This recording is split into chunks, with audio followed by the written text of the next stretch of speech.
Subscribe कीजिए हमारे YouTube channel नाते रजा को और बेल आइकन को प्रेस कीजिए, जिससे आपको हर रोज न्यू वीडियो की नोटिफिकेशन। कुरान ने नमाज के बारे में कहा, तवज्जे,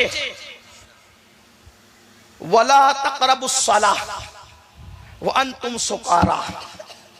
ध्यान दें आप, नमाज के करीब भी मत जाओ जब तुम नशे की हालत में रहो। और आगे कहा गया, उस वक्त तक जब तक के जो कह रहे हो समझने न लगो। जो कह रहे हो, तवज्जे मेरी बात पे ध्यान देना, जो कह रहे हो जब तक समझने न लगो उस वक्त तक नमाज के करीब नहीं आना। खुसूसियत के साथ ये बात नशे के लिए बयान की गई, और नशे से मुराद हम लेते हैं शराब का नशा। इसका पस मंजर यही है कि जब तुम नशे की हालत में रहो तो नमाज के करीब नहीं आना। लेकिन सूफिया बहुत ऊंची बात करते हैं, अगर बंदा शराब के नशे में है तो कहा जा रहा है कि करीब मत आना नमाज के। कब तक? जब तक जो बोल रहा है तो वो समझने न लगे। तो उस शराब के नशे वालों को सिर्फ थोड़ी रोका गया है, जिनको पैसे का नशा है उनको भी रोका गया, जिनको दुकान का नशा है उनको भी रोका गया, जिनको औलाद का नशा है उनको भी रोका गया, जिनको कारोबार का नशा है उनको भी रोका गया। हर नशे वाले को रोक दिया गया, नमाज के करीब ना आना। कब तक? जब तक तू जो बोल रहा है वो समझने न लगे। अरे 50 बार का अल्लाहु अकबर कभी समझा भी कि क्या बोल रहा है? इसलिए कि जबान से बोलता अल्लाहु अकबर और दिल में दुकान है, जबान से बोलता अल्लाहु अकबर दिल में बच्चे हैं, जबान से बोलता अल्लाहु अकबर दिल में कारोबार है। कहा गया, जब तक तू करीब नहीं आना नमाज के, जब तक तेरा नशा उतर न जाए। इसका मतलब यह है, दौलत का नशा, गुरूर का नशा, औलाद का नशा, दुनिया का नशा मस्जिद के बाहर जैसे जूते उतारता है, सारे नशे उतार के आप दौड़ेगा, तेरे जन्नती होने के लिए काफी है। ये एक सजदा जिसे तू गिरा समझता है, हजारों सजदों से देता है आदमी को निजात। एक ही सजदे की बात है, नशे से तो निकल। एक बुत बगल में ले जाने वाला मुजरिम है, हजारों बुत दिल में लाने वाले के बारे में क्या ख्याल है? ये जब तक के मैं का बुत मस्जिद के बाहर पास पास नहीं करोगे, उस वक्त तक तुम्हारी नमाज तुम्हें फायदा नहीं देगी। और सिर्फ गर्दन झुकाना खुशू नहीं है। एक शख्स नमाज में बहुत गर्दन झुका रहा था, कुछ लोग ज्यादा ही झुका लेते हैं, कुछ लोग और अगर मजमे में पड़े तो और ज्यादा झुका लेते हैं। इल्ला माशाल्लाह, मैं किसी की नियत पे शक नहीं करता। गर्दन झुका रहा था, बहुत गर्दन। फारूक आजम ने उसकी गर्दन पे मुक्का मार के कहा, और याकार, गर्दन में तकवा नहीं है, तकवा दिल में है। गर्दन झुकाने वाले दिल झुका, गर्दन झुकाने वाले दिल। इसलिए और सैयदना सिद्दीक अकबर रावी है। सिद्दीक अकबर की रिवायतें बड़ी कम मिलती है, लेकिन जो मिलती है वो बड़ी दमदार है। वो तो हर हदीस ही दमदार है। इसलिए कि सिद्दीक अकबर का शुमार वो सहाबा में मुशाहिदे की मंजिल पर थे। सिद्दीक अकबर सहाबा में मंजिले मुशाहिदा पर थे, और सूफी अल्लाह वाले जानते हैं कि ये मंजिले मुशाहिदा क्या होती है। जो औलिया में मुशाहिदे की मंजिल पर पहुंचे उसका अंदाजा कोई नहीं कर सकता, जो सहाबा में मुशाहिदे की मंजिल पर उसकी क्या शान होगी। मेरा उन्वान सैयदना सिद्दीक अकबर नहीं है, लेकिन अगर होता तो मैं आपको बताता कि अबू बकर सिद्दीक का मर्तबा मुशाहिदा तो यह कि वो आज भी मुशाहिदे में है। सिद्दीक अकबर तो आज भी मुशाहिदे में है। तो अर्ज कर रहा था, सिद्दीक अकबर रज़ी अल्लाह ताला फरमाते हैं,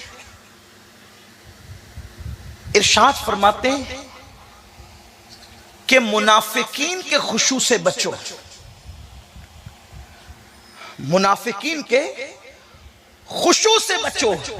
पूछा गया कि ये मुनाफिकों का खुशू क्या है, ये मुनाफिकीन का खुशू क्या है? तो सिद्दीक अकबर फरमाते हैं, मुनाफिकीन का खुशू ये है कि जिस्म पर तो खुशू तारी है नमाज में, लेकिन अंदर दिल में खुशू नहीं है। ये मुनाफिकीन का खुशू है।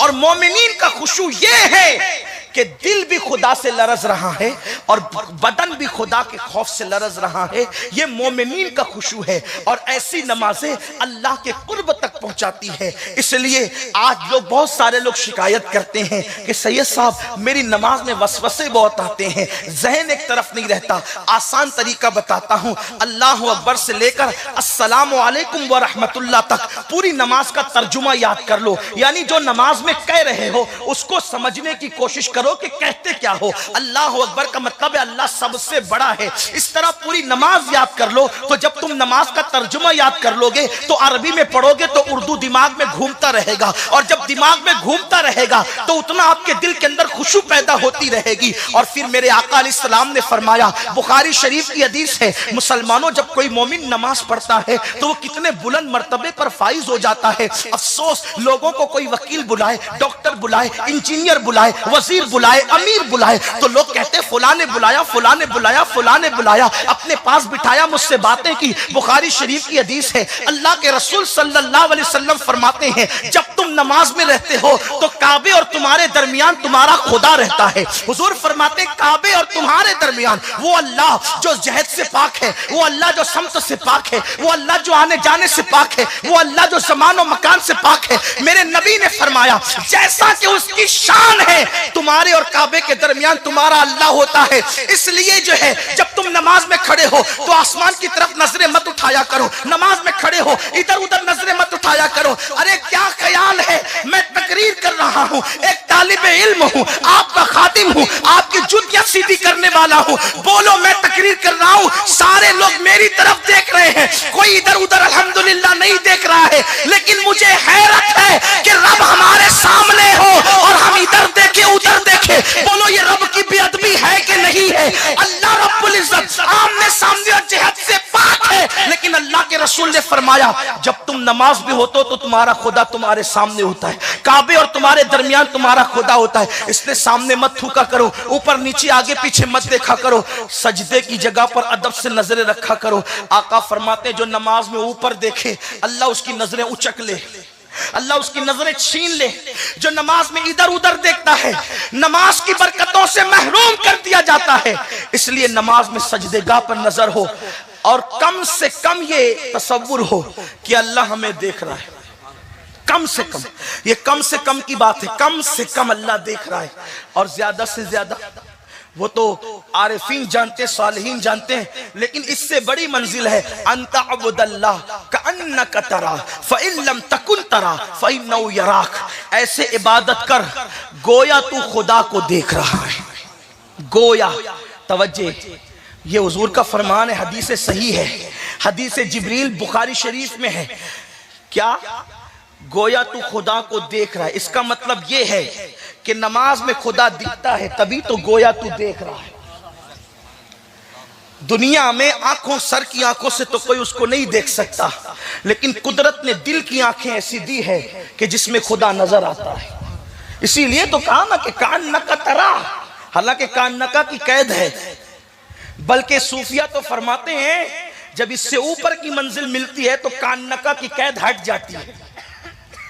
और यार का जलवा बेनकाब होता है। राबिया बसरी कहती है अल्लाह अकबर कहने के बाद सना उस वक्त तक पढ़ती नहीं जब तक यार अल्लाह अकबर को कबूल नहीं कर लेता। सजदा करके उस वक्त तक सजदे से सर उठाती नहीं जब तक के सुभान रब्बियल आला कह के रब्बे आला का जलवा नहीं देख लेती। एक औरत का ये हौसला है, एक औरत का ये हौसला है। हम कहां हैं? लेकिन बात इतनी है कि जब तक नशे में हो ना आदमी तो बीवी सामने हो तो भी नहीं पहचानता, बच्चा सामने हो तो भी नहीं पहचानता।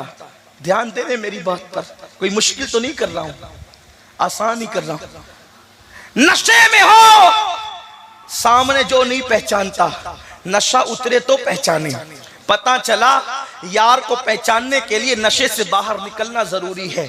अरे जिसे शराब और कुत्ता गोली का नशा हो उसको यार नजर नहीं आता, तो जिसको दुनिया का नशा हो उसको यार कैसे नजर आ सकता है?